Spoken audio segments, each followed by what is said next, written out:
now, Thomas, could I ask you about your trip there? Who won the best water? How was it It being was a water sommelier? it was a water.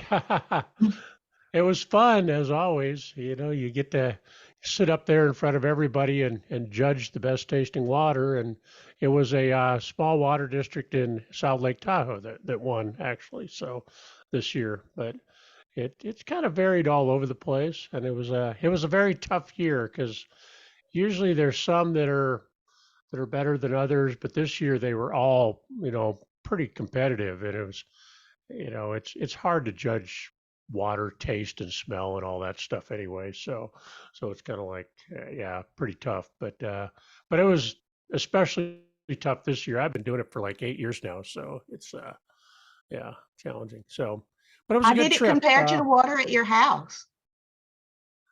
Much better water. We don't have great It, water here. I mean, it's okay, but it does. It's like the water from New York City. yeah, something like that. Uh, Water from New York City comes from in New York City comes from the Catskills. So What's a It's mountains. still, They Catskill? yeah, but what's that? it has to get to you. So once it gets to the place where it's going, it's disgusting and stinky. Yeah, exactly. So it's nice where it starts out, but anyway. So the trip was good. We had a good exhibit. I did my talk actually the day before the exhibit. Normally it's after, and so I had a lot of traffic at the exhibit. I had standing room only for my talk, so that was good. So hopefully we'll get some leads from it. There's a bunch of people that said they were going to get a hold of me, so I'm kind of waiting on that at this point. So, Should have had but a it was sign-up sheet, Thomas. I should have, and it's kind of like giving people your card, and we'll get a hold of you. And my experience is they normally do, but sometimes it just takes a while. So so that's kind of it. But it was good. I mean, I always like it when you got a packed room when you're giving the talk, so people are asking you questions and stuff. So it says they're engaged. So Well, it was let me good. tell you, I'm out here in Washington State, right? I am chilling with Jason. All Jason right. Jason was like, "Oh my God, he caught your talk." He was like, "I learned so much. I think I need to be in there with him all the time." Uh, so I don't. You always say that what you talk about is boring. None of us think so. So you're gonna have to change your mind about that. Yeah. He's been So, talking about your show for like 2 weeks straight. Yes. oh, wow. I didn't think that was one of my better shows, but it's kind of like okay. So, but it just goes to show that when you've been doing it for a while, you just kind of roll with it, and no matter what happens, you roll with it, and I think that's just kind of the experience you get doing this stuff, and we none of us kind of think about it that way, but if you go back and you look at the first time you got on live, you'd probably be total cringe. That's me. Ah. But now you just gotta roll with everything, no matter what happens. I think Are that's you just having wearing a one of the experience. groundwater shirt? That's my Water Masters mastermind. Oh, All right. About to say, I thought you had some shirts made. I did. That's gonna be something that's coming up here that I'm gonna do. So it's the Cool. paid mastermind. So I want a t-shirt. Nice. What'd you say, Elle? I said, I want a t-shirt. Oh, me too. Me too. very, very limited edition right now, but I'll get one to people when I get more made up. Uh, Hooray. so Okay. it's I'm sorry. Go ahead, Thomas. oh no, I was finished. So Okay. Oh, so what you just talked about, does that count as your wins and updates? yeah, that was a definite win. And the nice thing about a win like that is you kind of get that emotional high coming away from it. So it made flying across country all that much better because you had a good win. So Did you get to use your Pelican box? I didn't This year? take it this time. Uh, why not? Because I was flying standby and it just kind of, I would have had to check other luggage and it just kind of, so I opted not to this time. So, um, if I was actually did a paid ticket, check baggage, but sometimes, you check back if you're flying standby, you check baggage and you don't get on the plane and your baggage ends up there and you don't. I just yeah, I didn't want to deal with that. So I usually when I'm flying standby, I just travel light. Okay. Well, Although I had thanks no for problem getting and coming and going, but it's just one of those things that when you fly free, anything can happen. So travel light. I was say, your wife being a flight attendant, she must know all kinds of tricks for you to use. Yeah, she's retired now, but we still get the passes and stuff. So that helps. So, but yeah, Nice. don't have the leverage she used to have. So. Okay. So, Zakia or Elle, you guys got wins you want to share? I know you guys have been doing some big, great things. Anybody? Let's hear them. I did use my Pelican case. I had the event, was it last week or 2 weeks? I don't remember now. This last 3 weeks has been really crazy. It worked out really well. I didn't use the Pelican case the way I thought I would. It was great for transporting all of the equipment, but I ended up needing multiple Mevo cameras, my wireless cameras, because we were setting up in not a small conference room. It sat about 30 people, but they were more interested in the virtual audience being able to see various elements. So the Pelican case made me look really, really official walking into the space and opening it up and seeing it. But I actually ended up using my tripods and all of that. And I will be taking it with me to Chicago in June for a conference that has 8,000 registered attendees. I'm doing one of their readathons for them. It's a 8-hour readathon. And so I will be producing the virtual side of that and then also showing the in-person audience on the screen. So it is opening up opportunities. I will say that by sharing that case, my DMs within LinkedIn blew up in terms of, hey, not tell me what's in there, but tell me about your services. So that was pretty cool.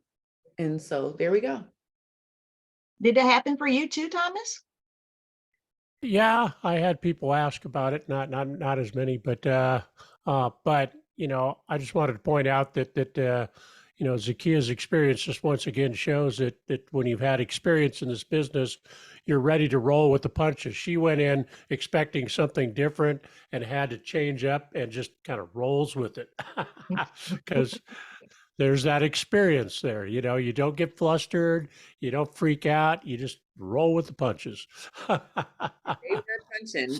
The general manager of the Courtyard Marriott, he actually invited me to a meeting with the leadership team because they're like in a bind, right? For hotels. They really want the bodies to be in the beds and at the bar, right? So they want all of those people to come.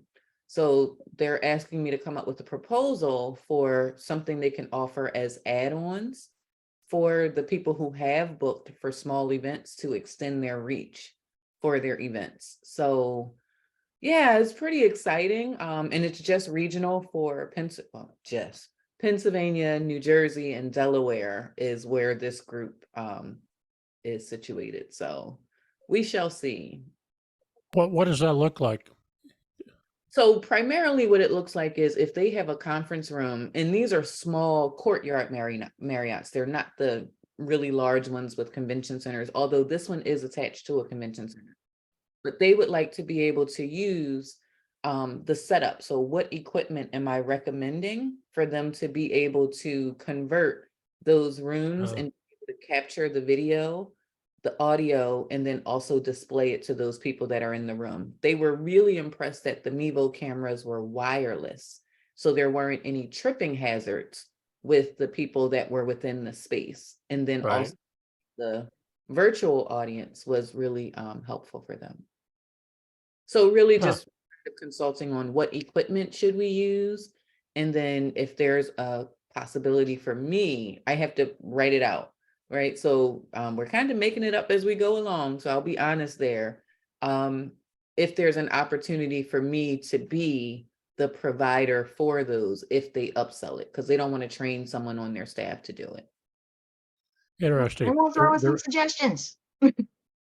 What Well, if you gave virtual tours to the virtual audience? Like, you're not here, but if you were, this would be your room. You could hang out at this bar. You could talk to Thomas in person. And I do have that software, so I'll make that a part of the proposal for how it could be used in multi-purpose, so for sure. Okay. yeah, Oh, I'm interested in that whole concept because we have a local convention center in our small town that they really have no idea what to do with, and it loses money every year. And I think part of it because they're not getting events in there. And I'd kind of like to, I'm trying to gather ideas and, see if maybe I can, maybe figure out some way to kind of push them along in this direction and get them thinking outside the box a little bit. So that's good information, Zakia. Thank you. So, Sure. sorry to jump in on that, but yeah. But I just hear something about kind of like that you can in a way translate kind of like the 3D environment into the virtual. Is that correct? Yes.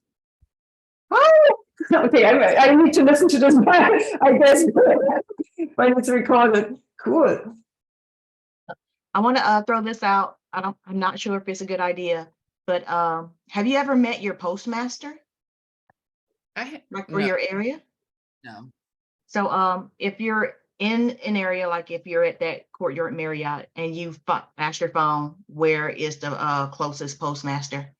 Ask about the postcards. So you can get like a 3x5, 4x5, 5x7, and like pick a 5-mile radius or 1-mile radius around the Courtyard Marriott and send them postcards. Like, hey, we're having an event on this, and this. If you're into it, come join us. Yeah. I'm not sure if that was helpful. Oh, you're always helpful, so don't ever question. Yes. Okay. absolutely. Well, thank you. Al, tell us what you've been up to. Tell us about your wins and updates. I know Oh you've my been doing exciting things. Mostly just eating Jason's food. We've been doing so we've been preparing for an event. We're gonna do a hybrid event on Sunday. We went to a networking event yesterday. I've treated 2 people since I've been here. We've done a lot of just kind of communicating. So of course it's overdue. It's a lot for me. So I ended up getting sick yesterday. So I'm actually right now um trying to keep myself from getting a sinus infection because Washington State is really different in What terms makes it of different? environment, because it's so moist here. Their flowers constantly are having orgies for extended periods of time, and because they don't have winter, they have winter for such a long period of time, they constantly have things that are coming out. So that's why they always having orgies. I missed the comment. What did it say? Oh, talking about teleport me. Oh, well, it's pretty cool out here. It's beautiful. I'm in the We got an Airbnb that has a beautiful view. I can see the Puget Sound from my bedroom. What's a And Puget Sound? Puget Sound is like the water, the coastline um for Washington State. You know how you got the Gulf of Mexico Mhm. in Florida, right? So this is the Puget Sound, similar, but not as hurricaney, right? So, our there's so much going on. I got a call from a player who said that he wants to invest in what I'm doing, which was like out of the blue. I was so surprised. Um, we have 3 athletes that'll be doing their um, full body service between July and June, from between June and July. We've gotten several uh, referrals that we're following up on right now. Jason's got to Basketball. be the best affiliate ever. Oh, no, that was Emerson. Okay. Um, Jason is an awesome affiliate. Don't sleep. But what I'm talking about right now, that was Emerson. And so then we're going to and so basketball is coming up on their off season. So hopefully we'll get us some basketball players with their jumbo knees, and then we'll see what's going on from there. So I mean everything's all the things that we've been talking about and wishing and hoping for and planning for, they're all happening now. While I'm out here with Jason, we're focusing on improving the infrastructure for what we have. Um, so, depending on how all the talks go by the next quarter, we should be ready to either to have a facility that is smaller that we're going to use as and then build something, or we'll be building something while we rent something, because I want to we need to go ahead and get the the facility. So I don't know if the facility is going to be just the school and treatment area, or if my goal is to get a school with a small dorm type setup, and then also have a place where we do the treatments, and then players have a sanctuary that they can come to. So, What? it's Not a luxury door? huh? Is that not a luxury door? You know, El Kersey's all Well, about luxury. I was about to say. I mean, of course, I was thinking like, of course, it's gonna be nice. I mean, you know what I mean. But I'm thinking people that's coming to train are not gonna be all that interested. They're gonna want to have a comfortable place to stay, but they aren't gonna want to pay the fee that would be attached to something like, you know, high end, right? So it needs to be kind of normal, if so to speak, so that we can keep the cost down. Because training probably going to start at like 15,000, I think. Are you going to have trainers there? We're gonna have we're gonna so I have uh a lady. She's a doctor, and what she does is train medical professionals. So I'm going to use her team to, um, to get all that stuff together so that it can be a official, right? An official training, and then so like you can have people come in and they can get training for like continuing education units, um, where they can just so doctors can come and learn how to write a prescription for people to get microcurrent therapy, right? All different kind of stuff like that. So, Wow. I mean, it's just there's a lot of stacking on top of stacking on top of stacking. So, The so I'm pulling together an official executive team, right? So so Brent and Jason and Jeff are right now on the executive team, on the executive team. I just knew And you were going to say Jimmy. no, I haven't talked to Jimmy. But Jimmy got like so much stuff going on. I was gonna help with his TEDx thing, but I don't know that he actually got the license for New York City. I don't know. I don't know. And so that was the project that he and I was gonna work on. Because I've done so many of them. I'm like, okay, of course I can help you with that. So, but He speaks I very know highly of having a board of directors. That's why I thought you were going to have Jimmy. But okay. so that's gonna be Brent, right? So Brent would be that person. So Brent and Jimmy basically do the same thing, right? So Okay. um just because I haven't talked to Jimmy, I mean, the last time we talked, we were gonna go to Colombia, and then I haven't heard from him since then. So Which Columbia? Central America. Oh, okay. We're supposed to be going on working on a project for a coffee company. So I just know he got super busy, and then I got busy too. So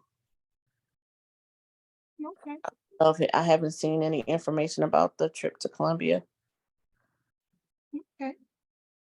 Well, it's nice to know that you're still moving forward and got good things on the horizon. So, yay for that. It's getting really crazy. I'm like, I didn't think it was going to happen this quickly, but it's all in the Lord's time, not in mine. It seems like everything happens so fast but slow at the same time. I just So, like that you said that this was going to happen and we see it. So, yay for that. Yay for yeah, speaking things into existence. and working your butt off to make it happen. Yep. Got to put forth a good effort. Oh yeah, but it's all in the Lord's time, and He got this.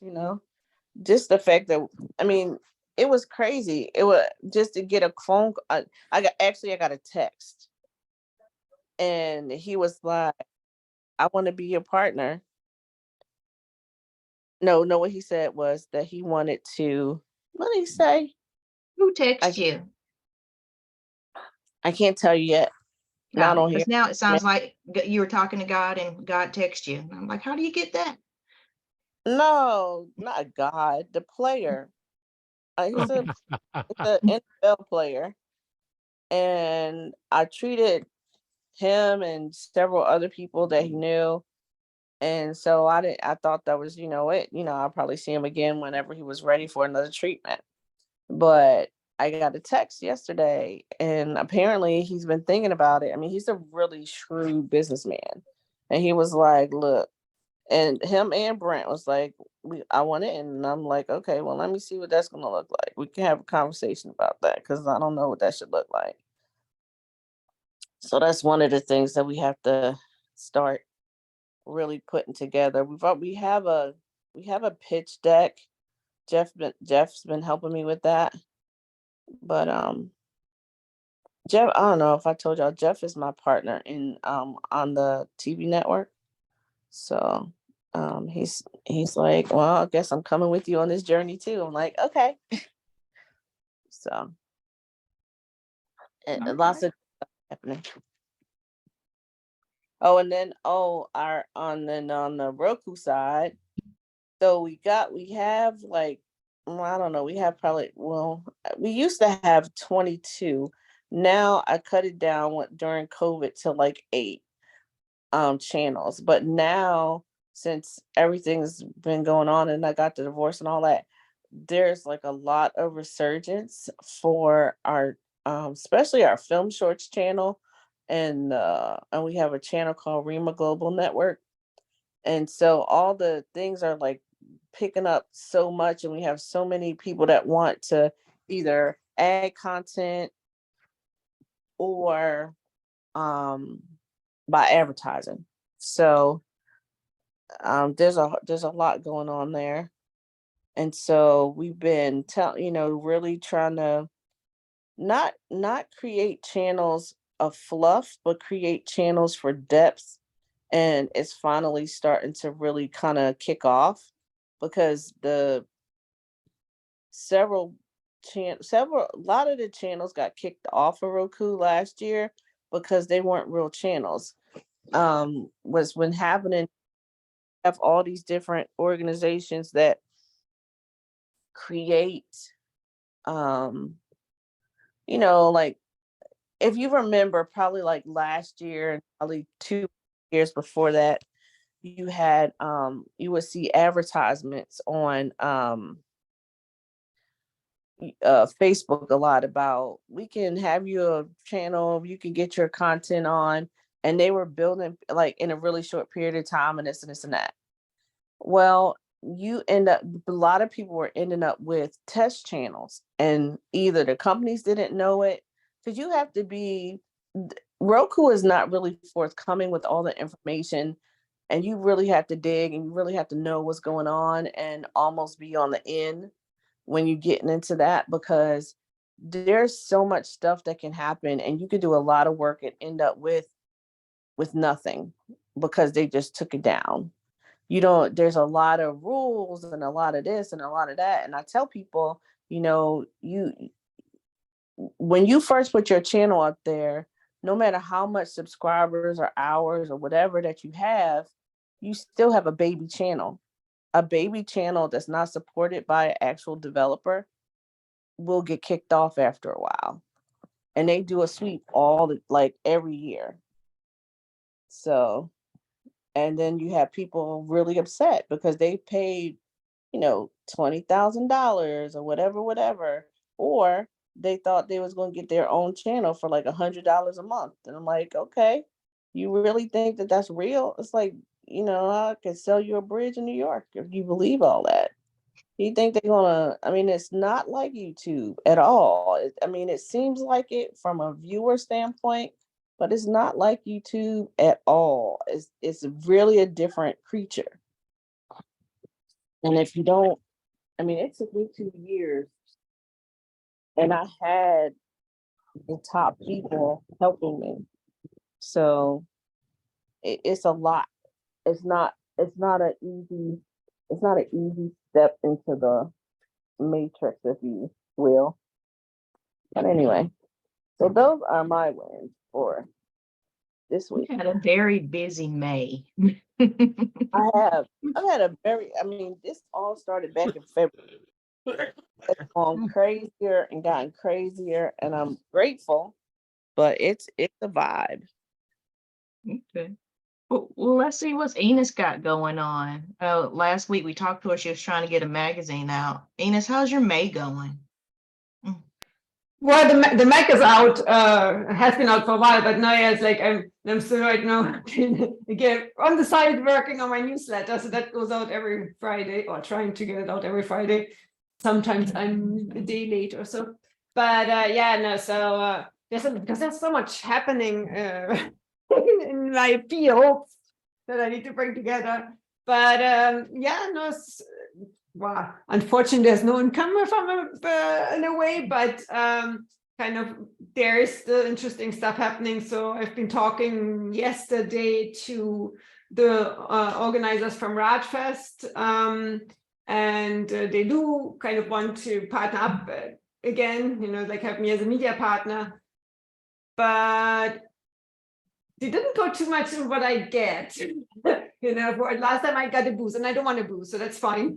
They did lead in with that basically the main guy, he is going to contact me supposedly over the next week to have me potentially as one of the moderators on the main stage, which is kind of what I was going for, what I was going to ask, either kind of like give one of the talks, or kind of at least be one of the, like the hosts or so, because bit by bit, and maybe if I do the kind of be a moderator this year, maybe I can actually be one of the talks next year. So is this an in-person or a virtual event? That is in person. So they expect an audience of 1,000. They cannot have more than 1,000. So they're limited by the hotel space. But yeah, so this is a good thing. What else? Next week I'm speaking to another conference host. So like I also as a media partners where I had been talking last year, and I'm probably talking again in San Diego. And so, but we're also talking about media partnerships. So I'm not sure what they have in mind. But they said they have some ideas, and I have been bouncing things off a little bit with Jimmy, because I just love the way he sings. It's just like I still need to get my head around and actually learn kind of to think like that. But just the way to put things together, it just is very cool. my best friend, my husband, is kind of like, no, I'm watching you. Will you bring somebody to record your talks while you're on stage? But no, why? Because you would need to pay. But kind of the problem is, it's like if it would be somewhere in Europe, I would probably just see to get my husband in. But it's just like paying extra for like another, it's like the travel and everything, and it's just a lot. So yeah, but kind of, at least pictures. I did realize, kind of putting the stuff together like for the leadership timeline, that I don't have great pictures from when I have been speaking. It's like the pictures that have been taken are like, and a lot of the times is, like the light, for instance, is shit, and you can't do anything to compensate for some of it, or it's just like the people are so bad in taking pictures. It's like, So yeah, I need to see, like maybe, like kind of see that if I allowed to put a stand in front and even just, like, okay, put my own, even if it's a phone, it's better like most of the time than they do, so get that. So yeah, hoping for that. I applied, but it's pretty, well, I don't know, it's probably too late because next week there's a conference called Wellverse. So it's like Getterverse is like they're kind of focusing on in this case they're on the wellness side, but bringing it together with like metaverse, future stuff and so on. And so I only applied yesterday, so I'd probably be too late, even though kind of like they said the call for speakers out, you never know. But so kind of like basically talking about virtual therapeutics. I'm not even sure. I need to actually look it up if that's something a term I have created, or if that's something that exists already.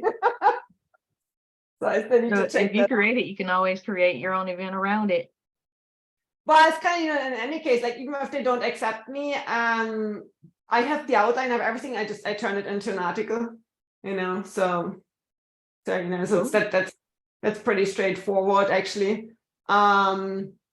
And I did a good bit of brainstorming about that with ChatGPT. That was quite fun actually to do. It's just like, because you have to use for this, you have to use version 4, because I think 3 is just not good enough for that type of stuff. It was 3.5, so I was like, unfortunately for that one, I actually ran out of my 25 within the 3 hours, which is easy with that, because I had to go back. Okay, no, it's like, this is not good enough. And it's like, I want to bring this in. And it's like, you haven't thought, you haven't thought, ChatGPT, you haven't thought about this and this. I want to bring this in as well, So, you argue with it? That's funny because I argue with it too. But that goes back to, you have to understand, you have to be a subject matter expert, in order to get really good stuff out of it. Otherwise, it's like, it's so general and so on, but if you actually know your stuff and ask the right questions, it can be super cool. It can be really good. So, what else is going on? Well, so I am working on I finally started working on a magazine issue that was supposed to come out next month, but that's not going to happen. But it's about femtech. So like basic technologies that help women to be healthier, etc.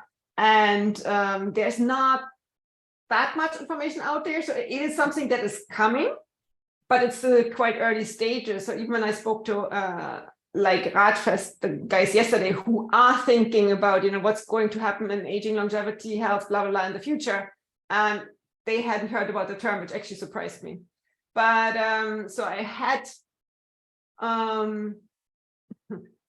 the agreement of the woman who actually coined the term to interview her. Unfortunately, she pulled out. That would have been pretty cool to have her in the thing. And I also have another lady who was the first appointed director, so by Clinton, for the Women's Health Office at the FDA. So she's still in. Hope she stays in. But like pretty cool calibers. Yeah, like this is very cool. So I'm still hoping that I can, because I sent a message back, it's like maybe even just 15 minutes of interview, or just maybe can do it in a written form. It would be very cool. It just would be cool to have that, to be able to say that. Otherwise, yeah, it's just there's a lot of stuff going on. I'm trying to reinvent kind of like what I'm doing, or kind of like maybe not reinvent, but actually kind of trying to be a little bit more strategic about, I know where I want to go at the end. So, but it's like, how do I get there in a way that makes sense and that actually starts bringing in a bit more money? So very challenging. What if you ask her to pre-record something? You could ask her to pre-record something, and then you could play. For the main, like, yeah, okay, yeah, that would be another option. Yeah, so we'd see, but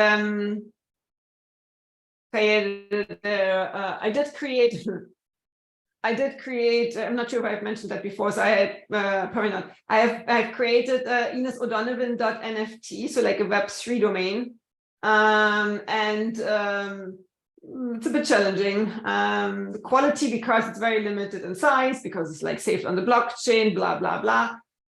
So the images are not as beautiful, because like the resolution can't be so high, but I'm not sure how many real Web3 websites are actually out there at the moment. Unstoppable Domains, they claim there are 35,000, which is very little if you think like across the whole world. Even if I'm just one of those, it's like amazing. But I think because my husband is listed and he only has a redirect to his Web2 website. So I think I'm probably one of the first, I don't know, maybe 5,000 or so in the world who has a real Web3 domain, and like, yay. The only problem is like, if you don't have Brave or Opera browser, people can't even look at it, or they would need to download a zip file from Unstoppable Domains, install that as an extension, which nobody's going to do. But I only figured that out after I had built it. So it's like, now I need to create it on my InesO'Donovan.com once. So. Zakia, do you have a Web3 domain? I don't know. Oh, well, Ines, you're going to have to show us how to do that, like how to set that up. It's not that difficult to do at the end of the day. And I'm still thinking, like, it's just there's so much going on, but I'm still thinking, okay, like I should actually record a short video, including saying, actually, it's not worth it doing it right now if your audience is not does not have Opera or Brave and is not more in the blockchain crypto crowd. So for me, it's kind of like, well, A, I wanted to try it. B, I found that this audience is actually far more receptive to anything longevity related. So it makes still sense. But yeah, it was interesting to figure out afterwards. Actually, you can't really see that as a normal person. The Chrome browser, like, damn it. I worked so hard for that. That's good when you got two interests that line up together with longevity and tech. So yay for that. Exactly. Yeah, and that's why I do need to kind of focus a bit more on that crowd, but it's still mostly men, and I do not really want to focus on men. Sorry, Tom, but Men want to live long too. no, agreed. And like most of it is relevant for men too. It's just that I write it for women, and I'm honing in kind of like more and more on women entrepreneurs. I'm still thinking women entrepreneurs and female business leaders. But my main interest, to be honest, is women entrepreneurs. Yeah. It's just they don't tend to have less money. That's the problem. Okay. Well, Patrick said, yes, we do. Let's hear from Patrick. What you've been having going on in the month of May? What have you been winning at? What goals can you update us on? What's been going on, Patrick? Good morning, everyone. How goes it? Happy Friday. Morning. I guess let me come on camera here real quick. What have I been doing? Got a lot going on, Erica. Been busy, just finished a graduation last Thursday for our cohort 7 leadership training with the city. So that ended our 3-year contract. So we were working on the RFP, submitted on the 5th, and we'll know next Tuesday where we are. And that's for another 2-3 years. So praying and believing that we'll continue what we started. Okay. So that's, if I can share, I'll show you what we had there. There's our group. Can you see that? Yes. Okay. So we graduated 12, this one, somewhere around. So in 3 years, we graduated a total of 98 leaders at a city. Yeah. So we're excited about that. So cross section of people, Rochester Did they Police. get those I can't even say it now, the frames and the certificates in the bag? Yep. Did you give them those? Yep. Cool. Yep. So we splurge a little bit and give them the nice certificates. And it's good when you go in to their offices, you see it hang on the wall. So that's always a good thing. So I like that it's framed. So many people just give them the paper. and I got so many certificates I stick in books. So it's nice that you have it in a frame. yeah. So the deputy mayor spoke. That's him right there. Patrick, director of HR, who's part of the senior team, Dr. Nichols, she spoke as well. So it was good. It was good. So we're excited about that. Go writing say? Does it say lead on? Lead on is the name of the program. Okay. What's in the bag? I am so nosy, Patrick. I can't help it. But I like that your logo is on the bag. So each person get the cup, Jackman Group cup, mug. And then the speakers, Carlette was voted as to represent the team. So she spoke, so she got a Jackman Group shirt. And then top student, we give them, what do we give them? Starbucks cards, and then they get a tumbler. Fancy. Which had the Jackman Group piece there. Yeah, so we try to treat them nice. Hey, they were with us for 10 weeks, so once a week. Yeah, so that's part of what we were working on, and then the RFP, and I gotta do something with you guys. We do something called a SDI, which is our assessment that we use for leaders. So I'm going to gift you an assessment, and I'll come and debrief it. So I'll gift you guys that.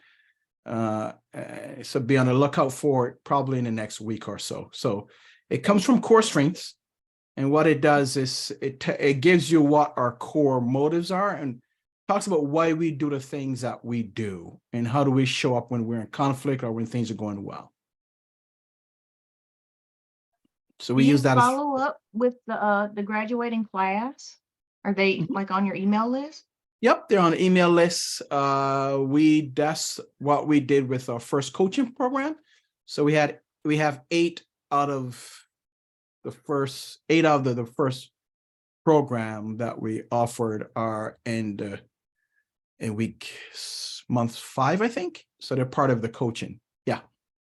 Cool. So their department pay for the coaching program. Nice. Yeah. So when we get the contract, because we're sure that we're going to get it, we're praying and believing that we're going to get it. So when we get it, we will do an alumni gathering at City Hall for all 98 students, Nice. making it big, making a statement, changing lives. I like that. Yeah. Sounds like fun. It is fun. It is fun. It's exciting. It's exciting to see when people, and Zakia knows this from a learning and development piece, right? Seeing where they are, and then after you're finished, seeing where they were, and then after you're finished, seeing where they are, and the transformation. Is there marketplace or so for Sumo? It's independent. It just came to my mind as you were talking. Okay. And as I saw Zakia's message in the chat. Sorry. Yeah. And then, of course, we're coming up on Thursday. The 25th is our 150 episode, 3 years of streaming on the 30. So again, you're all invited. Tom, I don't have your email. Ines, I don't have your email. So I will, if Erica can send that to me, you're invited to be part of the show where we'll celebrate 3 years of streaming. Wow. And then 150 episodes, and we haven't missed a week. I've totally missed at least 2 weeks in this May. So tell me, how is it live streaming every week for 3 years? It's hard. It's hard. It's hard. I can't lie. It's hard because you're busy. I'm busy, but I still have to remember, man, my audience is, whether it's if one person is waiting on me, so I can't disappoint them, right? If it's 1 or 2 people that are there, I know that I still have to be there. So it's challenging.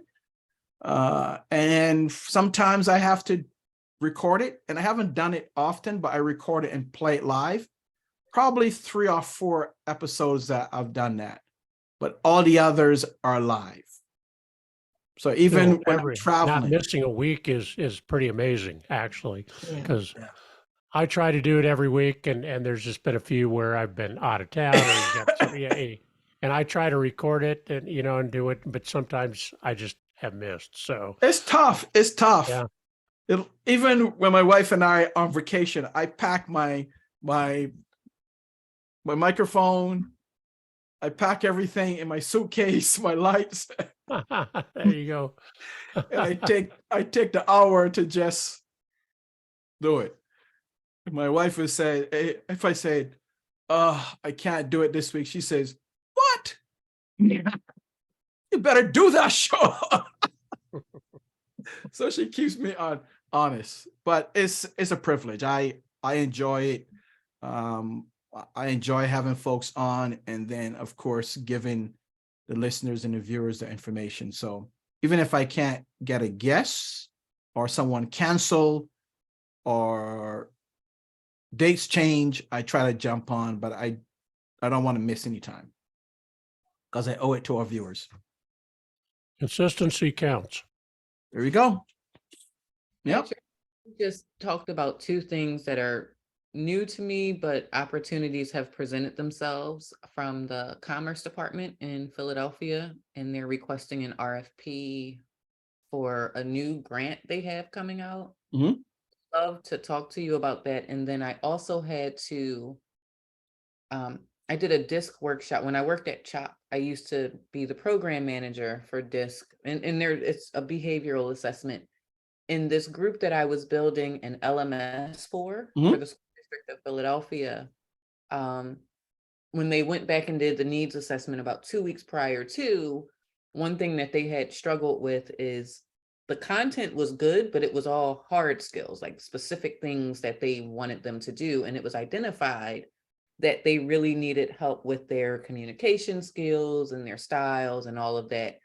And so I had offered to do a DISC assessment for them. So I created ChatGPT. I created the DISC assessment just for the 4 styles, right? And then I also created the report, and I did the presentation for them on Monday. They are now asking, can I come back and do that for the entire school district leadership team? And so one is an RFP for entrepreneurship, and the other one is for this. So I'm wondering if I can get on your calendar just to kind of talk through what I should be aware of when I'm submitting for the RFP, and things I may not be considering with this DISC assessment, because they were really, what I do is I change the DISC styles to animal styles. Okay. Makes it easier for the brain to kind of associate with. So I say all that to say, you mentioned both of those in terms of your assessment and then the RFP, and both of those have come on my radar in the last week. So I'd like to talk to you about landmines to avoid as I enter this new foray of things here. Absolutely. Yeah. So I'll put my calendar, my link in the chat, and you're more than welcome to. I would love to talk that through. What I find, Zakia, is that it's a springboard into, it's an opening where you can actually get further penetration Yeah. into the company, right? So how we've used it is that we use it as a foundation or a key component to our leadership training. And when others come, so when they come, they like it and they go back to their areas and talk about it. Next thing you know, I'm getting a call or email from their departments and stuff. Hey, we want to do this for our team. Okay, great. So Yeah. Okay. yeah, well, we can talk through that if you wish. Great. That would be much appreciated. I'm like, oh, there seems to be something here, but before I jump, I'm ready, fire, aim, girl. I'd like to ready, aim, fire at this point instead of just, yeah. Yeah, we both think alike in terms of fire and not think about it. Something right. So that's why it's good to have someone on your team that can bring you back and says, have you thought about this? Have you looked at it this way? Oh, no, you can clean it up. I go do it. You clean it up after. Yeah. So sure. So that's about it. I think I'm caught up, and I'm actually spending, so I'm more involved in ministry work as well. So I'm I'm doing 10 hours a week at our church. So working on teams and more strategic planning. Yeah. Good for So you. busy. Nice. And it seems like you've had a very busy May also. I really like that you let your the people you work with meet each other. So with the mixer you're gonna have at City Hall, I like that. Mm-hmm. Yeah, because they're all from different departments, and each time that we do a cohort, they always say one of the value of it is that they get to meet other people that they don't know, because there are 3,000 people at the city, right? So many different departments. You may have the police department, fire department, 911, 311. So they get to meet each other. And now from that cohort, that value and the relationship is built. But we started in 2021, cohort 1, and we just finished with cohort 7. So some don't know what they've gone through. We try to bring someone in to speak to the class. But yeah, it's a value. It's a value add. It's just a really nice touch. hey, we all work for the city. Hey, we all just went through this cohort training with the Jackman group. Now we all get to meet each other. That's right. That's right. Yep. Yep. It's exciting. Plus, we get to showcase what we've done, right? So the mirror is going to be there. So it's all about not just highlighting the students, but it's also the purpose of giving us some visibility too. Because it's all about different types of relationships. So because someone there their husband or wife or whoever may be working for another company. So yeah, it's all about relationships. I find in this business that it's all about relationships over the past 12, 13 years. We're Wait, just, did you get all the class speakers together also, like just by themselves to have something, like we something haven't similar thought for about them? that, but great I'm just idea. being nosy. No, we haven't thought about that. Actually, I'm going to bring in June, I'll have some of the coachees or those that are in the group coaching. I'll have them under 30 to talk about what their experience is. Okay. Stepping Very stone nice. for the next session. Okay. Cool. It's all a strategy. I'm learning from Sabrina. It's all about process mapping and linking. I need It's a journey. to speak with her about that myself. Yep. Yeah.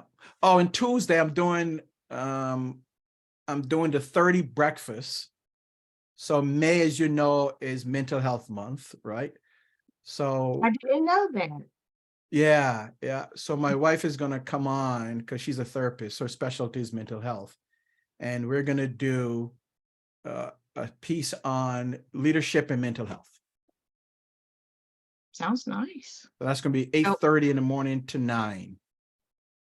For me, I got out of May, Mother's Day, National Small Business Awareness Month, Armed Forces Day, and National Streamings Day. But now I know something new. Yeah. So Mental health awareness. okay, that's good to know.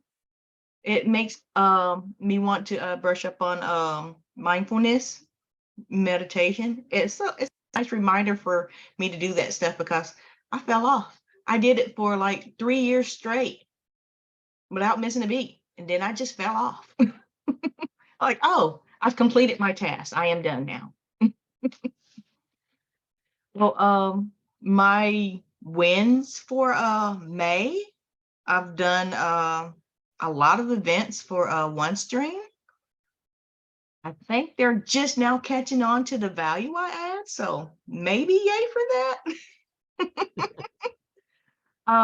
I did fall off with Talk Virtual. I haven't done I missed 2 weeks, but I had a really nice interview with Tracy Kawa. She does she has the KBAT assessment, and she talked about that and how you can use well, she had like a whole 11-page form, but all I got out of it was values and how you can use your values. But I thought it was a really nice touch because she says you could use your values to find other people with the same values. And either that's a company that you can model or you can work with, or you can use your values to find other like-minded people that you can hire yourself. I thought that was really nice. So words are different for everybody. I've always told Elle that English is hard, but she says I shouldn't say that. But what I found that what OneStream considers a webinar is actually a panel discussion. And for me, that calms me down because I think a webinar is something where you have this presentation, a presenter, and then you sell something at the end. And no, it's nothing like that at all. So when we have like one person or 2 people and it's a panel, that's what they think a webinar is. And I've offered to tell them the difference, but they don't care. And I know that. So now that I know that, it doesn't bother me as much. So that's another one of those mindful things, knowing what other people consider words to be. And I think that's all I got. I got another panel discussion Saturday for National Streaming Day. And that's a Roku thing that started in 2014. But we're going to talk about how live streamers are putting their content on Roku. So, and Elle's going to be there. So that's my wins and updates. So I've learned lessons and I am moving forward. That's great. Erica, tell me more about this Roku and live streamer event. So if you want to get on to, let me know. Saturday at 10 a.m. We're going to go to the OneStream studio, and we're going to live stream to the OneStream YouTube channel. And we have Stephen Henley. We have Harry, the Big Dog Jamerson. We have El Kersey. We did have Dr. Elo, but since Saturday is also Armed Forces Day, he's got to go to work with the National Guard. So, and they told him yesterday. So he told us yesterday. So he dropped out. But we're going to be talking about, wait a minute, let me pull up my my briefing here because I wrote it out. Let's see. I gotta bring up my Facebook Messenger because we put everybody in a group and I told everybody the format that we're going to be talking about. I also wrote it on a Post-it notes, but I can't find it because I got so many Post-it notes right now. Oh, it's in my hand now. Oh, and Facebook finally came up. Okay, so let me just tell you what my my Post-it note says. So how to organize and host a watch party. So I will ask, have you ever attended a watch party? What did you watch? And if you organize it, what'd you use or how'd you do it? How do you create your own live TV station or live broadcast station? And I was just going to direct this to Elle because I've never done it and I don't know how, but I'm pretty sure she does.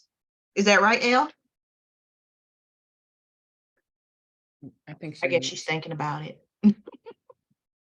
Okay, so we're going to talk about the media share using the Yes. Western Lives. Yes. Yes, Oh, we okay. do all the Great. time. Sorry, I couldn't find the thing to unmute. So I did, you know, I always assume, but I didn't want to assume. So I did assume that Elle knew the answer to that. We're going to talk about the media share in the OneStream Live Studio. These are all the OneStream Live Studio features that we're going to talk about. The stream share, the embed player. Zakia, if you're there, I know you got an embed player on your website. We're going to talk about the RTMP, and we're going to talk about live spaces, community, or how people are using live spaces for community building and marketing. Yeah, Saturday is Paige's day, so I'm not allowed to do work stuff. That's our agreement. So No, share. she shares me 6 days a week and she gets one, so I can't. Oh. And my oldest is home from school too, so but I will be watching because I'm very curious about that Roku part. I have all the tech for it in the server, the dedicated server for delivering it, but I'm not sure about the monetization of it and all that. You should talk to Elle because she knows the answer to that. Yeah, she shared it before, so I'll watch the stream. So are you going to be at OneStream or it's a live stream about OneStream? A live stream about OneStream. Okay. So I've worked with Elle before, and it was like a marathon for a church service, and she hooked up OneStream to Roku, and we streamed it that way. Nice. I think that's how it happened. But you know, we had this long conversation about people asking how do you hook up the stream, and all we could think of is the URL and the stream key. So now she's going to actually walk us through it. So the next time somebody asks her that and they don't understand URL and stream key, she's like, here's a video. Hopefully that will also help. So we still got a little under 30 minutes. What else we got to talk about? Anything else about goals and winning in the month of May? Anybody learn any big lessons? I think we still have that situation where we put everybody in a group chat.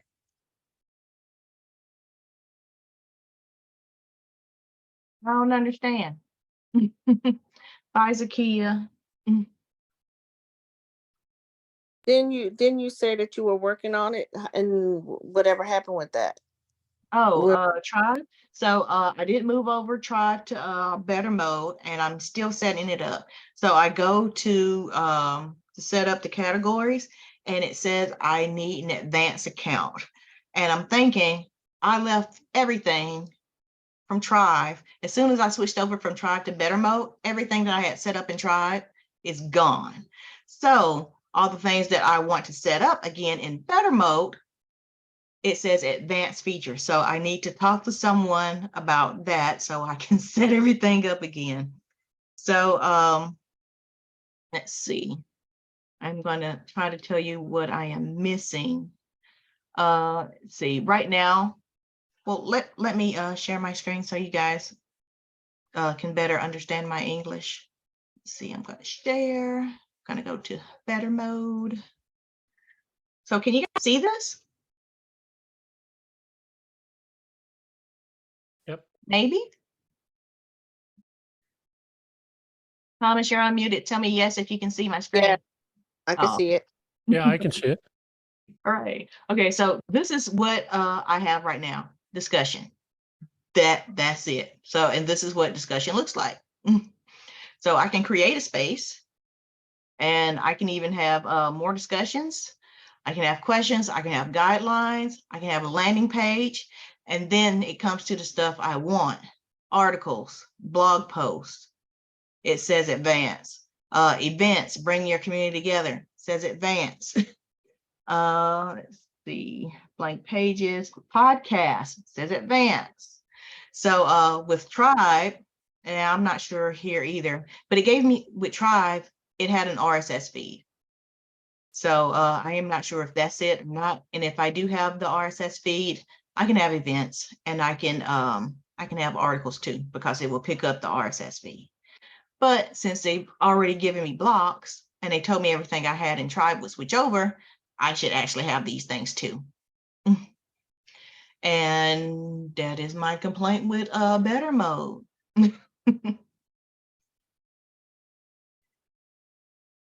But I am working on it. Did they ever switch you over to 2.0? Did they Yep, switch that's the it. apps to more Better people? mode is 2.0. Okay, got it. Because I kind of gave up on them, and I know they eventually did it, but I kind of gave up on them and went to Heartbeat. But no, Well, if you have Tribe, you can still use it. You yeah, just I didn't get Heartbeat because I had Tribe, and I also had SubHub. I can't figure out how to set up SubHub either. I did contact them, and I was like, hey, can you set it up for me? And they said it'll be $748. So I'm not sure if I want to give them that much, but at the same time, I have nothing. Yeah. Hmm. How was your setting up Heartbeat? How does that how has that gone for you? Is it set up already? No, it's slow. I mean, it's kind of the community is kind of a lower priority for me than a couple other things. You know, getting my classroom set up and recording videos for that. So that's kind of what I'm working on. But I eventually want to get Heartbeat set up so you got the community to support the mastermind. But I bought Up Coach, which is really kind of a coaching program, and I'm getting that set up for the mastermind stuff. So I'm right now I'm not quite sure where the community aspect fits into it if I got those other things going on. So it's kind of on the back burner. So looking at Jimmy's moving forward small business, You can be a part of the community, but you can't get access to everything. Yeah. And I know you can do that with Heartbeat. Yeah. That he's on Circle, right? Yeah. So, yeah. I mean, I think he's got some stuff that's the membership we bought. He's got some other things that you can't get access to. I checked that out. I've been, I haven't been able to get on live on his stuff, but I've been watching the videos and it's good stuff, But Right. I'm not a fan of Circle, it just doesn't really do it for me. I find it, you know, I don't know. I just don't like using it. How it's laid out. I just not my favorite. Jimmy setup, but I don't like Circle's reoccurring payments. And I know everything that he has that you can do on Heartbeat, and I can Yeah. use on Better Mode. So Yeah. there's just a way. I just hadn't figured it out yet. Yeah. No, and I think that's the way to go. And yeah, avoiding if you can avoid, recurring payments, but sometimes if it really works for you and it really resonates with you and it does what you need, I'm willing to kind of do the recurring payments. I try to limit that, but if it really fills that need, then you go with it, but if I can find an LTD solution, then I'm all in. Yeah. Like if I can't get an LTD, I would take a yearly payment. Yeah. So I don't Yeah, Okay, that's really usually care for what I the do. monthly payment. Yeah. okay. So I had a question about all these softwares and stuff we've been buying all these years. Okay, so we have lots of softwares that are no longer viable because they stopped using Flash. Then you have all these companies that sold you LTDs, and then now they're either like, we're not going to honor our word and give you LTD, or we're going to make it seem like we closed down so that we can open back up using your money Mm-hmm. to to no longer allow you to have LTD. And then you have all these new companies coming up, some of them they're offering LTDs. So at this point, I am so irritated with the whole process. I quit AppSumo because I would say 90% of the stuff that I have gotten on there is no longer usable. I mean, my favorite thing was Air Meat. I still love Air Meat, but apparently a lot of the things that we were using, we no longer can, even though I don't understand that. It's like you sold us this. You are in breach of contract, in my opinion, because you are not giving me what I mean. It's one thing to not give me new things, it's another thing to take away what I've already been using because you want to do something else. It's fine. We were your early adopters. We are the reason why you are even able to do what you're doing. Why are we now being penalized because you want to offer it to some other situation when you could have very well just been like, these are our founding members. They have things, they have access to things, and they have special stuff that no one else will ever be able to get because they were our core people in the beginning. These are our raving fans. Why are you now trying to turn us into your enemy after we have taken our time to put up with your growing pains? We have taken our time and our money and invested in your business, and now you're going to turn around and bite us. I'm so irritated with the whole process. So what you guys think about that? I think Airmeat is doing it because it works so well for hopping. So they saw Yeah. hopping, they heard the complaints about hopping. But they also noticed that Hoppin is still doing really well in spite of screwing everybody. Yeah, and I think part of the problem is a lot of these guys come into AppSumo and it sounds great, but they don't have a viable business plan. They blow all their cash that they get through AppSumo on buying new Mercedes for themselves, and they don't invest it back in the companies. The ones that do are, thrive, and there's been some notable ones, Book Like a Boss, Dub, that have taken all the original people, and you get everything as you go along, even new stuff they've introduced.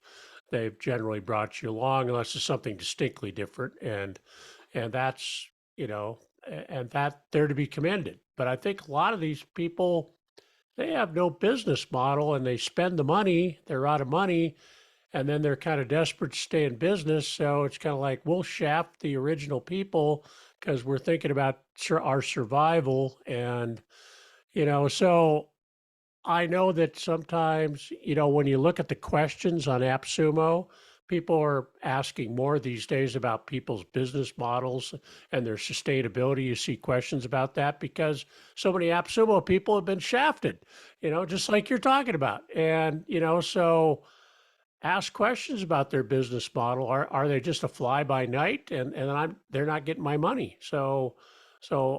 Yeah, I think it's important to be a little more discerning. It may sound great, but if they're gone in 6 months and take your money with them, then you're exactly right. So I've I've probably done better than 90% failure rate, but some I've just bought and haven't used, uh, but it's but you're right. There's enough of that. And the other thing I've noticed, just thinking about it, is AppSumo has now changed their terms a little bit. I don't know if you've noticed it, but when they talk about the plan, they now have a statement in there that says if the plan name changes, that you'll be mapped to the new plan.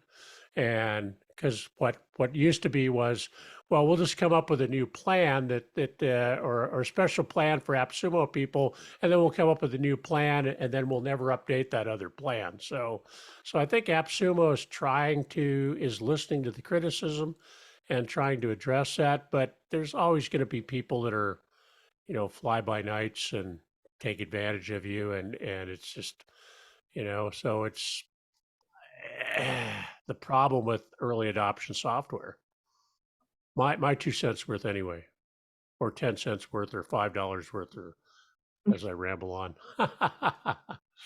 Now, in Inflation. Banto, they didn't even give us 6 months. It was maybe about 2 months, and it's like, oh, we're having trouble with AppSumo, and no other company before then or after then had said AppSumo didn't pay them. And they wrote all of us and asked us for more money, saying that AppSumo didn't pay them. And I'm like, well, my receipt says that I paid Invanto, not AppSumo. Right. Yeah. Have you ever went back and tried to use them? Because they wrote me at least 3 times saying that they're sorry about all that stuff that happened with AppSumo, and your account is still available for you to use. But I just didn't go back. I'm like, I can't believe you. It's still there. I've logged into it, and it's there. I don't trust them though. Yeah. So Like, who knows if they're gonna take it away again? I mean, and it's yeah, been exactly. years. Yeah, yeah. It's there. It's active. But I just don't trust them at this point. So I got it. But yeah. Um, The same thing with what's their name? Perfect Recall, whose now name is Recall. So they said they couldn't figure out how to make it be a business, and yet they're thriving. They just got rid of all the AppSumo people. did they Yeah. start up again? Yep. Like probably that same day. Oh wow, I didn't realize that. I knew they went away, but They I didn't got go the away. They notice. just changed their name or Okay. shortened their name. Yeah. So It if you makes look you it up, mad. Recall Yeah. is there. They had they said they're in a beta trial. Oh, Oh. okay. So I asked them, it's like, can I be a part of your beta trial? But no response. So I guess they But remember. yeah, but the thing is how can they be in a beta if they've already launched? That's not a true beta. Well, they weren't telling the truth anyway. It's not like they're starting up this thing. They've had it for a while. I got maybe a year out of it. Mm. Yeah, and I liked it. You know, it was a good service. But Yeah. you know, the same with Spoke is still there, but they kind of scaled back what they originally offered. So I think, you know, to be fair to Spoke, they kind of did it for everybody, you know, but not just the AppSumo people, but the same type of thing is what you used to have, you don't have anymore. So Hmm. so so it's yeah, when you get in early on these software deals, you got to expect a certain amount of them are just not gonna make it in the long run, you know. So I'm kind of cautious in building my whole business around something that's kind of so tenuous. Yeah. Well, Tracy Kawa will be our spotlight speaker for next Thursday. She does the KBAT assessment, and she's gonna I guess talk to us about it. And like I said before, I got value from finding my values, and she's gonna walk you through me taking the assessment. Next Thursday. I Yep. took it. It was good. Hooray. I'll have to catch the replay. Thursdays are tough for me. So Oh no, I'm sorry. Next Friday. oh, next Friday. Okay. For this. Okay. The next All right. Thursday, Patrick's 30th, I'm sorry, 150th show anniversary Wow. is coming up. Cool. That's what you gave your email for. All He right. done he done did I thought 150 episodes. so he done 50 more episodes since the first of the year. I guess. It's been 3 years. We were on his 100th show, remember? Yeah. Well, how many episodes do you have on Talk Virtual? You got 200 some episodes on Talk Virtual, Erica. I mean, Yeah. I looked at that the other day. I went, wow, that's a lot of videos. So I got like 80. I'm going on 90, you know, and kind of going, wow, that's a lot. But then I looked at yours and I go, wow, she's got a lot. So You know, I got my OneStream Live stuff on there too. And I got some like a few episodes of from Talk Virtual, the Virtual Summit Tears. sure, but that's still a lot of videos to have up on a YouTube channel. So that's good. I gotta talk to Elle about getting a Roku channel, and it's been 3 years and I'm still below 100 subscribers, so I gotta figure something out. Yeah, I that's kind of interesting because you're consistent, you're putting stuff up there, and I would think you'd be, you know, over 100 by now. But That was one of my goals for this year, to get 100 subscribers. yeah, So because once you get and you over can 100, you start showing up more, and then it kind of multiplies. I've noticed that once I got over 100, I started my subscribers are picking up more. You know, not that I'm, you know, any great shakes, but I'd like to have 1,000, but you know, it's going to take a while to get there. But I'm noticing a lot more subscribers, so my stuff is getting out there more once you get to 100. So we got to figure out some way to get you to 100 anyway. So. well, in your defense, you have a good show. I am not sure about mine yet. Yeah, but yours is more broad. Mine's so niche, you know. That's I don't expect to, you know. You should definitely have over 100. So I don't, you know. So I somehow think you're you need not. to I think you got to look at your SEO and all that kind of Yeah, stuff. I mean, because those are the things that are going to make a difference. Yeah. Oh, go ahead, Thomas. When you post up your, yeah, I mean, Elle's got a good point. When you post up your YouTube videos, do you go in and edit it and add keywords and descriptions that have, keyword terms in them and stuff like that? I do ask Chat GPT for when you go to what's it called? Blast. I get the summary. I put the summary in and I ask for an SEO rich version of it. That's what I put in there. Okay. So if you have something like TubeBuddy or vidIQ, Got two, you buddy. can have it suggest, okay, yeah, it'll suggest titles and things like that too. And if you do your SEO that way, that I'm finding that can help. I'm trying to be more conscious of that now, and I found that's helped pick up, a few subscribers here and there. So, um, and when I go in after the show, I put in my I do the what is it, the picture, what is it, the screen Thumbnail. capture, yeah, and I make sure I put in a lot of keywords, because you can do that on YouTube Studio, and really try to fill in as much as possible on there so that you get the SEO. And I found that by being more conscious of that and spending a little more time on that, that's kind of helped me a little bit too. So I'm Yeah. kind of What's continuing funny? to find. The stuff I do for OneStream, it's on their OneStream YouTube channel.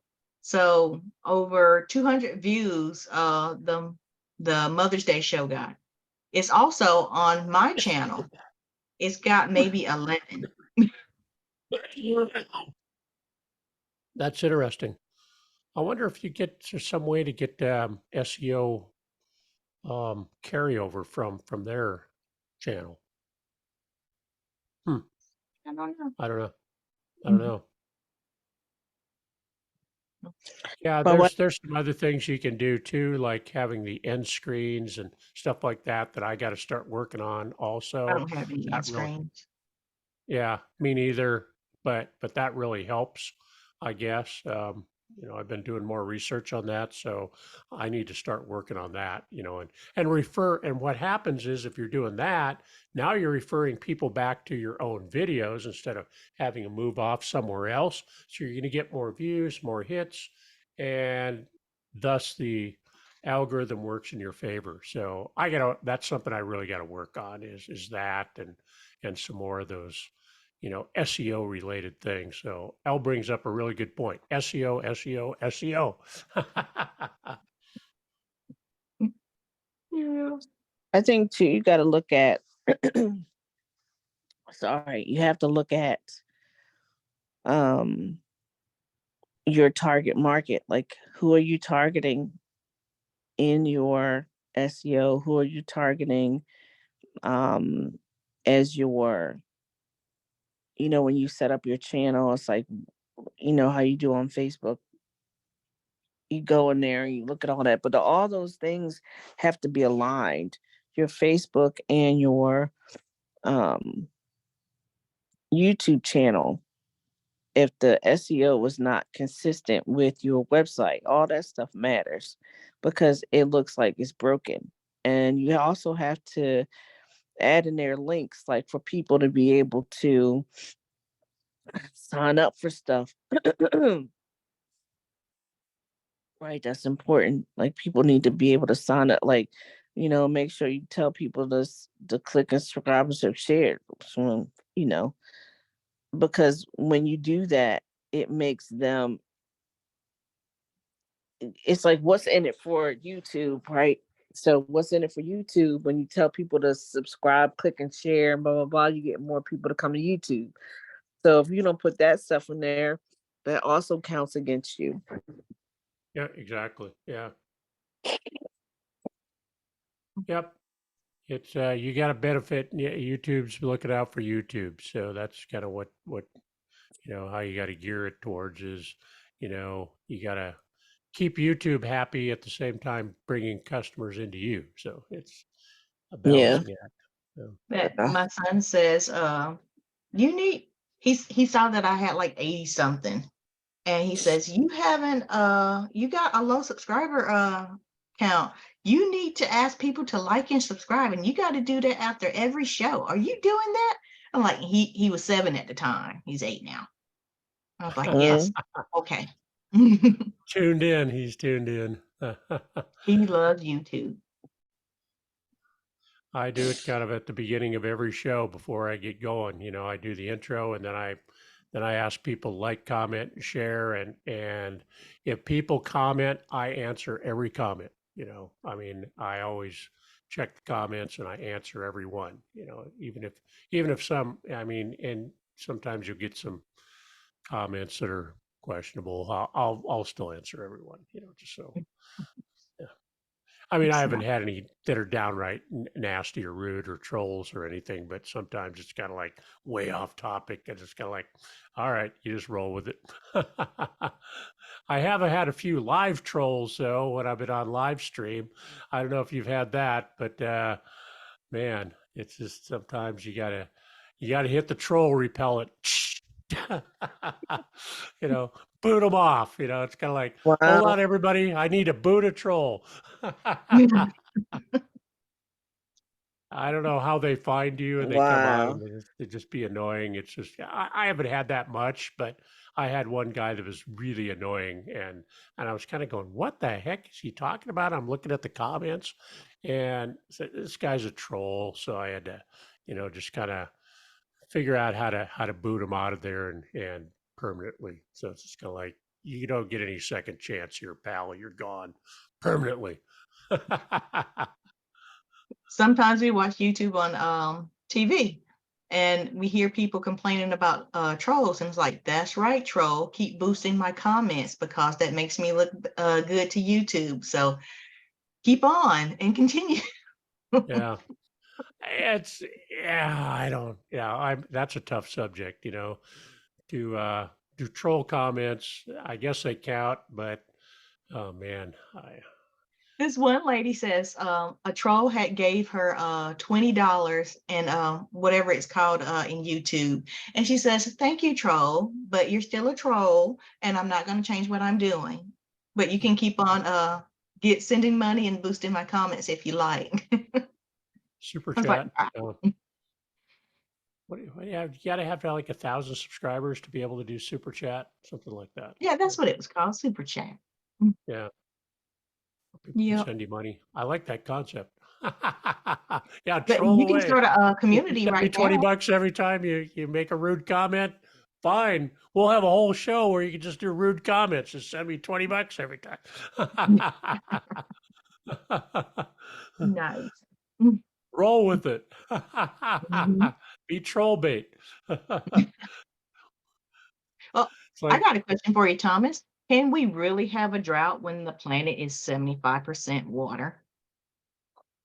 yeah, because it just depends on where you're at, you know. I mean, the vast majority of water is in the ocean, and that's uh, you know, you're not going to be able to drink that water. So We can't fresh convert water, that into drinking water? what's that? Not I unless you run it through a desalination plant. Yeah, it's salt water. You have to run it through desalination plant, which is expensive.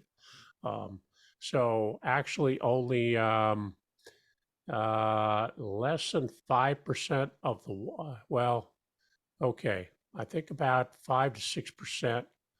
I'd have to go back and I just did this for the little tykes on Monday where I did the science class, but less than 5%, I believe, is fresh water in the world. So, but it depends on where you're at. You get regional weather patterns in California, especially and out west. You have the El Nino La Nina cycles in the ocean, and that really dictates weather patterns. And if you're not getting the precipitation, then you're going to get a drought.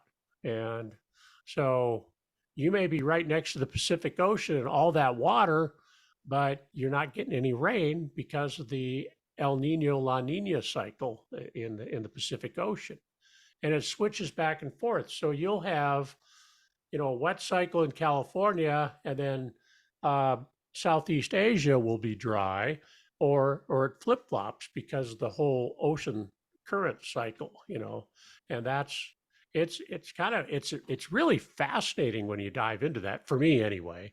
Reading about these ocean currents and how strongly they influence the weather over that huge area around the Pacific Rim, and it's quite a powerful phenomenon, and it's um, and so understanding how that works is, if you're in California, you're really familiar with the terms El Nino and La Nina because it really does affect the weather, and it's a huge deal. So other parts of the country, you probably may or may not have heard that term, but if you're out there, It sounds that's like kind of the everything. boy, the girl.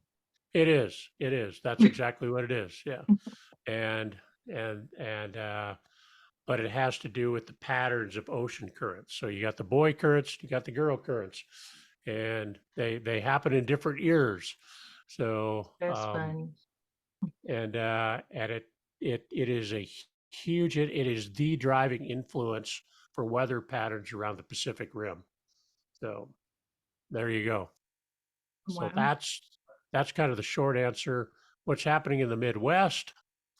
That's just kind of your normal weather patterns, just a little drier. So, and that can be influenced by what's happening in the West too, because weather generally in the United States moves from west to east. You know, we get in our part of the world and it kind of starts sliding. It comes the Gulf of Mexico influences things, so it kind of slides to the northeast. But when you're out west, it's going from west to east until you get to the Rockies, and then it kind of has trouble getting over the Rockies. But when you get to the Midwest and around the Mississippi River area, now the Gulf of Mexico influence starts to come in, and things start to slide up the Cumberland Plateau to the northeast. So that's how the weather patterns work, and that's how droughts happen, is based on the weather pattern. So there you go. Thanks, Thomas. I So watch the weather a lot. Yeah. and does thing and don't things like volcanoes, like what happened with Mount St. Helens and Mount Vesuvius and all that, don't that also affect the patterns? Yeah, it will. They're kind of relatively rare event, but they can influence things for years. You get a big volcanic eruption, Mm-hmm. and yeah, it'll influence weather for years. So Because I kept wondering, like, how in a country like Africa, where if you just throw anything on the ground, it grows, could they have had that drought? And then they were talking about how when Mount St. Helens erupted, it left that cloud, that soot cover, and that's how it did it. It couldn't grow. Does that make sense? 'Cause I don't know if that was true or not. which was that again? I'm sorry, I was coughing. Oh, it's okay. So in I can't remember what country. I want to say Liberia, but I'm not sure. Or Zaire, something like that, where they had that long drought spell, and what I because I couldn't understand how could people be so, like starving in Africa, because like you throw anything on the ground in Africa it grows, seems like. So what I was told, and I haven't been able to, I'm still trying to figure out how I can verify this information, but they said when Mount St. Helens erupted, it left such a large soot cloud that it was blocking out part of the sun in Africa. So that's how they ended up um having starvation, or what that is that does that sound correct or no? It certainly goes around the world because you got the wind patterns. And interestingly, there is separate patterns between the northern hemisphere and the southern hemisphere. So there's a little bit of overlap right at the equator. You'll get some stuff, but actually they calculated what would happen one time if you had a nuclear bomb go off and the fallout patterns, and generally if it happens in the northern hemisphere, it's going to stay in the northern hemisphere. So it's kind of interesting.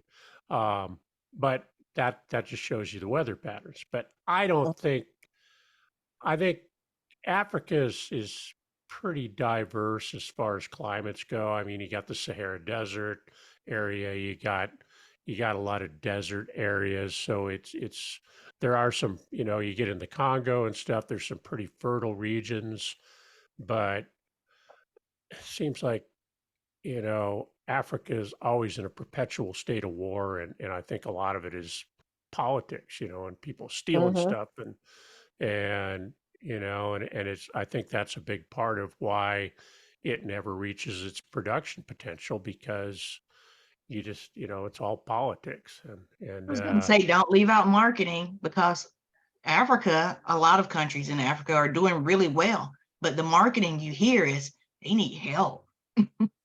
well, I also think and this is my political me, but I think that Africa is the play toy or the political playground of the China, Russia, US are constantly interfering with politics over there to keep everybody off balance, and it's just kind of and it Africa suffers because of our hegemonic aspirations,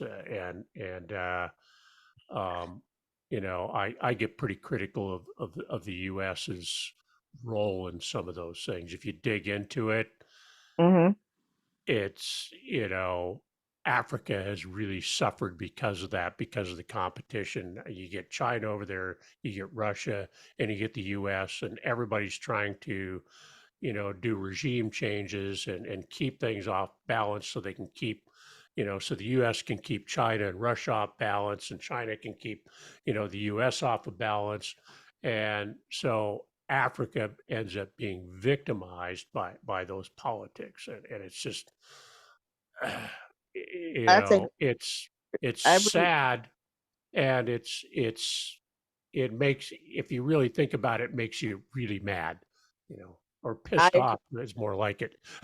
I agree, but I think that it's more than just the big four. I mean, I think it's still Portugal and Spain because they still have Oh yeah, properties there. Then you sure. have France. then you have not even countries. You're gonna have like corporations like Apple, because they need that whatever the chips. Oh So yeah, you have all that stuff going on, and so now everybody's suffering because they couldn't get resources from China. So you got manufacturers of all different types because Africa done kind of like shut down. Once they shut down for COVID, they didn't reopen, right? So then they were like, oh, we can keep you out, we can protect ourselves, we can keep our own resources. So now it's just becoming a whole heap of mess for the rest of the world for being so greedy and overreaching and manipulative for all this time. I mean, you can keep, had generations and generations of people um found dead. I mean, left dead, right? Because of the fact that um some corporation needed some resource, right? I mean, hmm it's just sure. ridiculous. And then you have the corporations go in, and there's no regulation, no reporting, right? There's no anything said because it's not a government entity, it's sanctioned by a government Sure. entity. And then you don't have any recourse other than to close down the company, but they've already created whatever detriment to the environment and to the people. Yeah, And they own the government anyway. They've got everybody bought off. I know So yeah, you're right. that's My so cynical view of things. So it's so sad and so maddening at the same time. it is, and it's all and the it's just so many people who just don't care. Africa has so much potential. It's got so many natural resources, but it gets exploited mercilessly, by countries, by corporations. It gets exploited mercilessly, Uh-huh.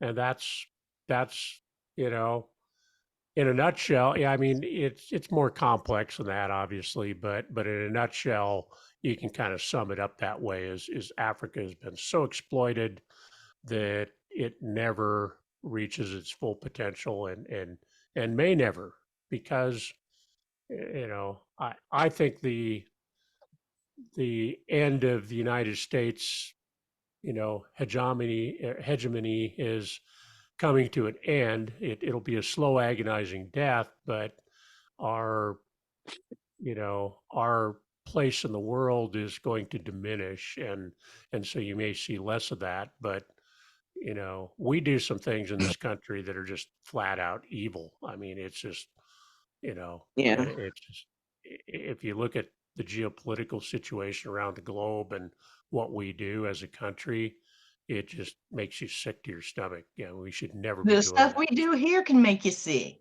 literally. Exactly. Yeah, exactly. You know, but what they're doing in Africa, I mean, the whole Ukraine war situation, that was all set up by the US. We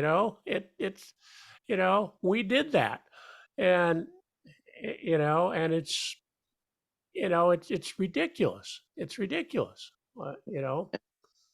I look at it and say, the Russian people could really be our friends. They could be a big ally. I see a lot that we have in common with them, but we've set them up as our enemy, and we've, demonized them. It's just, so I don't want But to get that's what off on all the politics stuff, But but in that what but that's what we always do and we always have done. We yes, demonize Africa as being savage. We demonize Russia as being um brutal. We demonize China as, and that's how we get our people to support the BS that the politicians are putting out. We are Right? not our government. Y'all don't have to say we, because I've never voted for Lindsey Graham, and yet he's in office. He didn't yeah, actually win the election to be our senator, yet he's in office. So don't say we in government, because yeah, I didn't elect everybody there. yeah. Well, I, I, I agree with that. regardless of how that works out, we are always still we, because we are from this country. I mean, that's just, we don't have an option. It's not like you can decide that. It don't work that way. We are always going to be we regardless, because that's the way it's set up. And unless we are willing to be in the trenches and make the changes at a local level, and Lindsey Graham should have never been a senator. He should have He never been wasn't able to elected. run.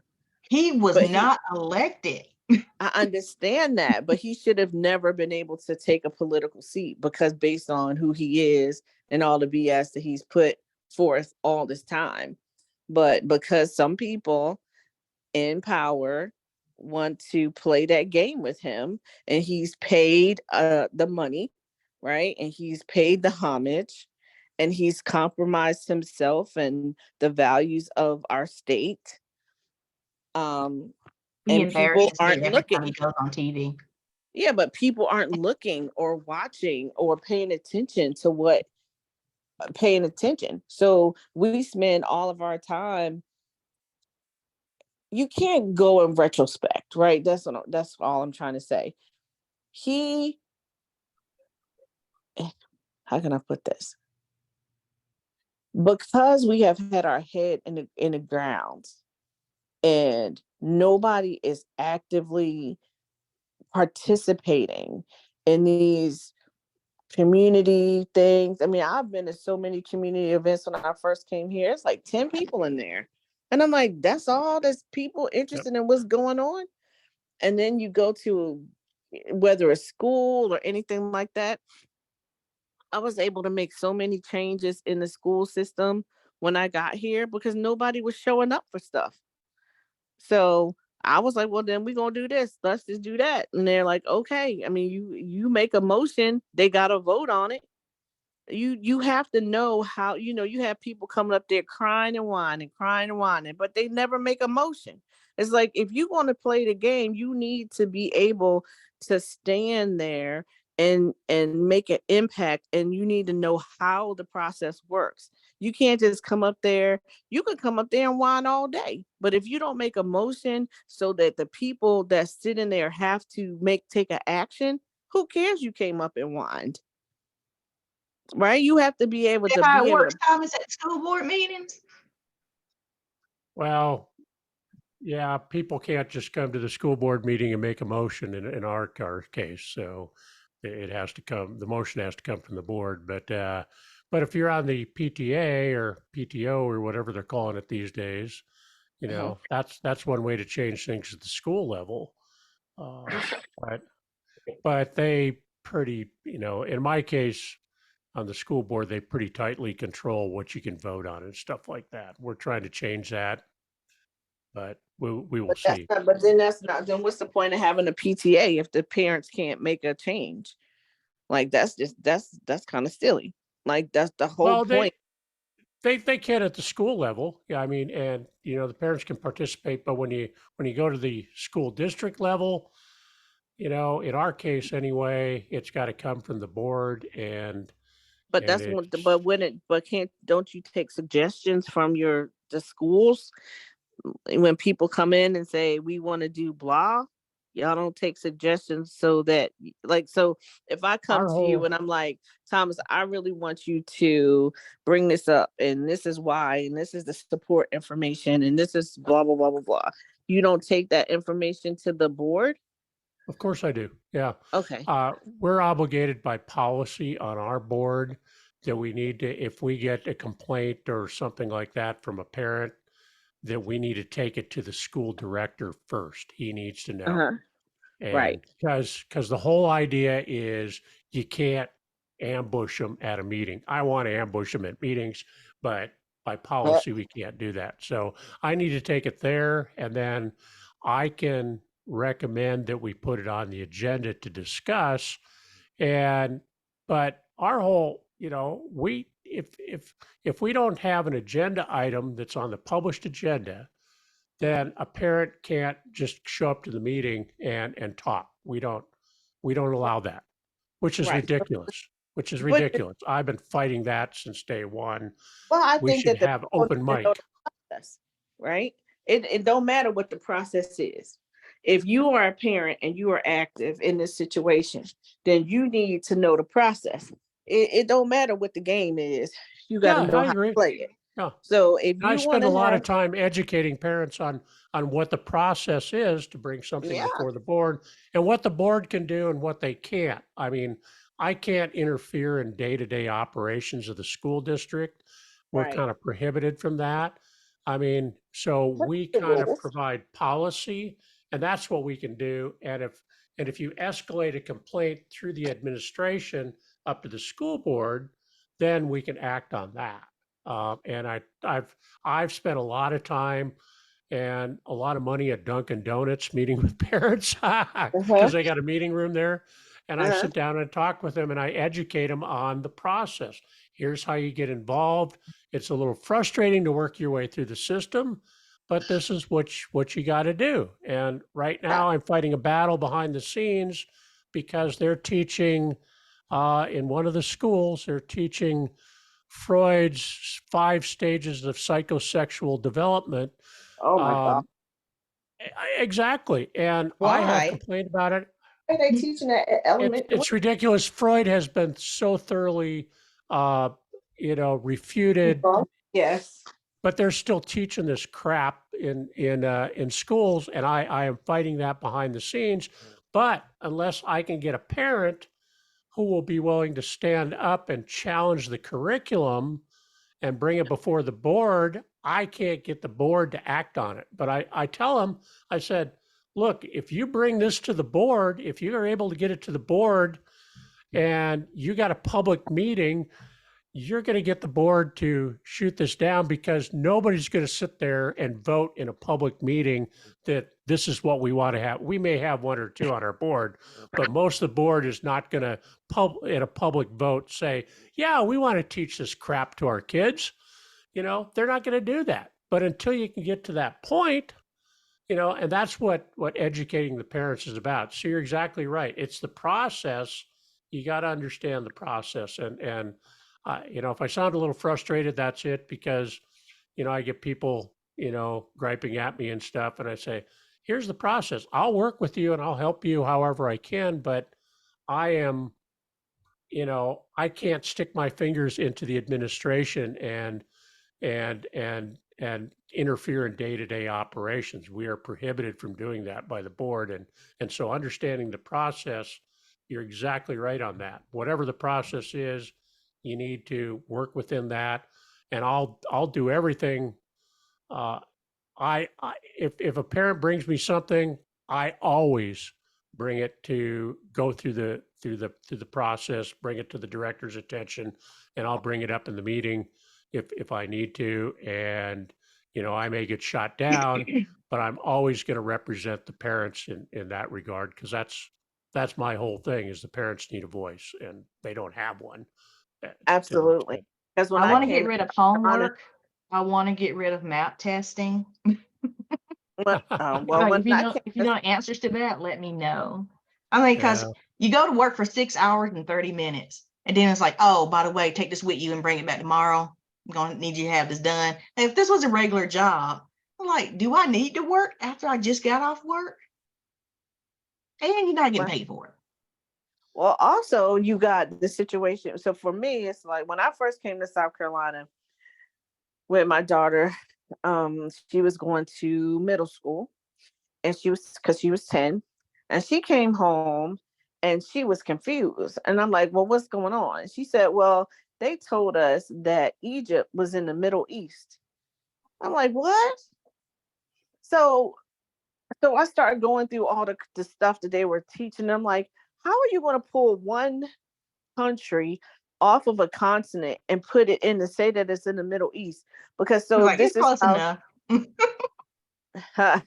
no, because what they were trying to do was say that, you know, that trying to teach racism, right? So Egypt is an amazing situation, right? You can't skip the pyramids because it's one of the wonders of the world, right?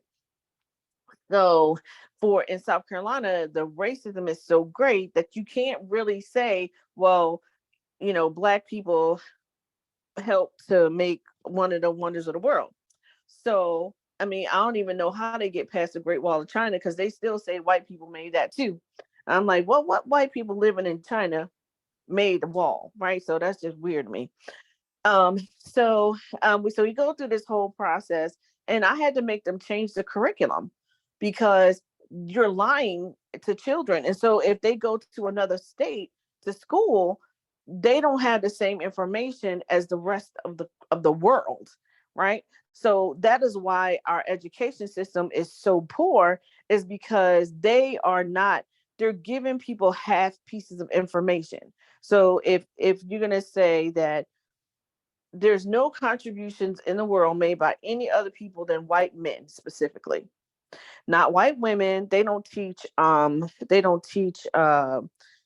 suffrage. They don't teach anything that happened past, I would say, like the Civil War. Nobody in South Carolina public schools are being taught any of that. Anything that is not the white man made it. So when you go to world history, they don't teach the whole world history.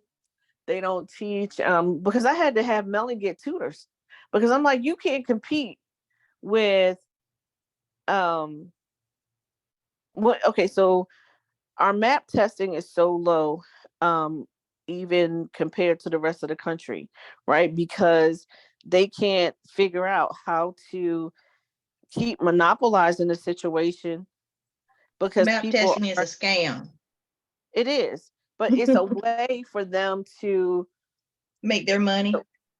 Right, but it's just a way for them to manipulate the information on a consistent basis, right? So map testing, if your child has independent thinking, that's why they fail map testing. If your child is whatever you tell me, I'm going to repeat it and believe it, then you do well on map testing. Well, So school was made for you to pay attention, follow orders, and get the job done. It wasn't for you to do stuff for yourself. right. Well, we understand that. That's why anybody who has any amount of money or awareness, they send their children to private schools, because private schools don't teach that.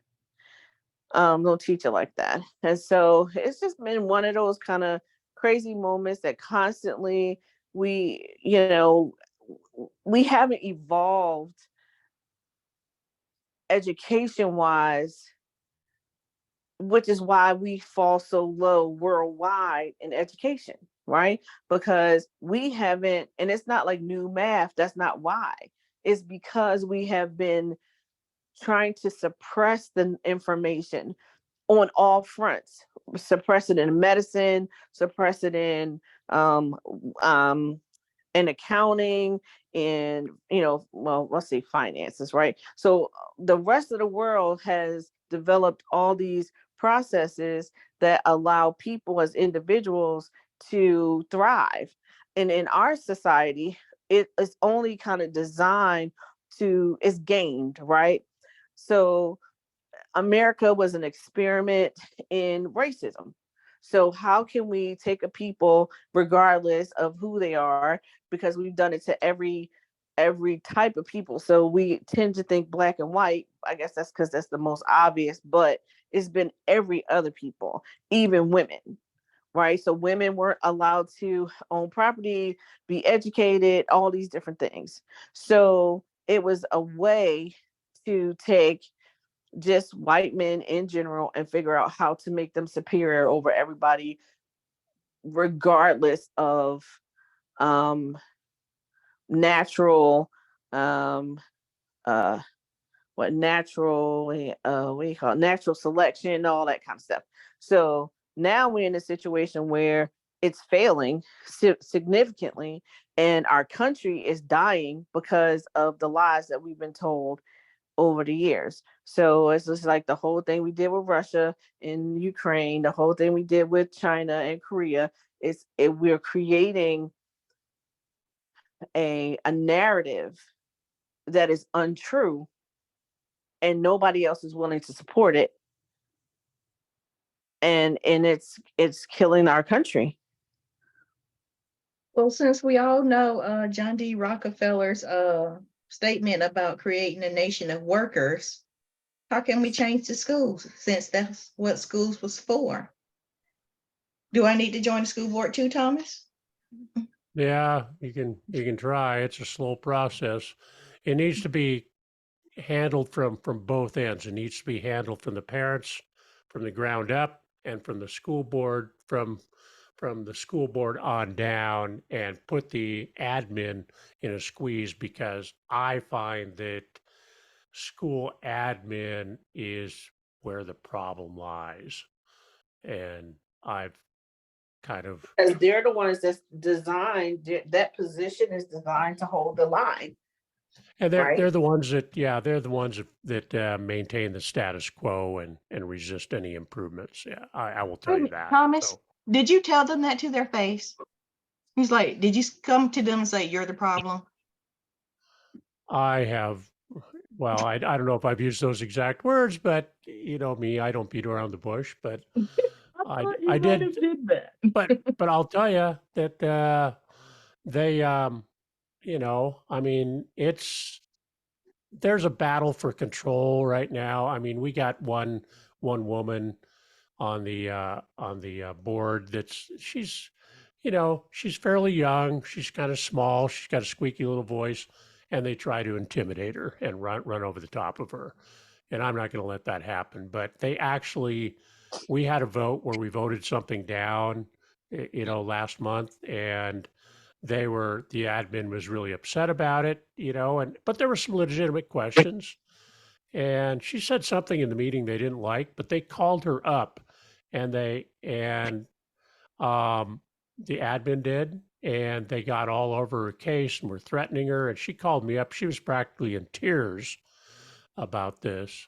And before the next meeting, I grabbed the guy in the hallway. I didn't literally grab him, but I pulled him aside and I said, don't you ever do this again. Yeah, right in his face. I said, that is unacceptable to be doing that. He said, well, I can call a board member if I want. I said, that is not the point. It's how you did it, And so he was pretty upset, but I wasn't going to let him get away with that crap, So I'll roll up my sleeves and go toe to toe with these guys if I need to, but that stuff is not going to happen. I'm not going to let that happen, because I like this lady for one thing.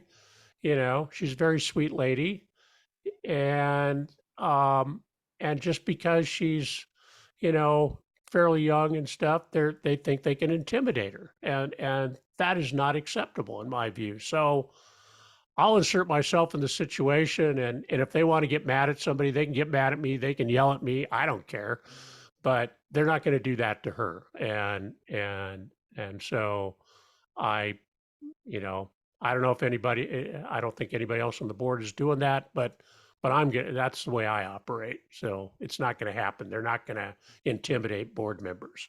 Not going to happen.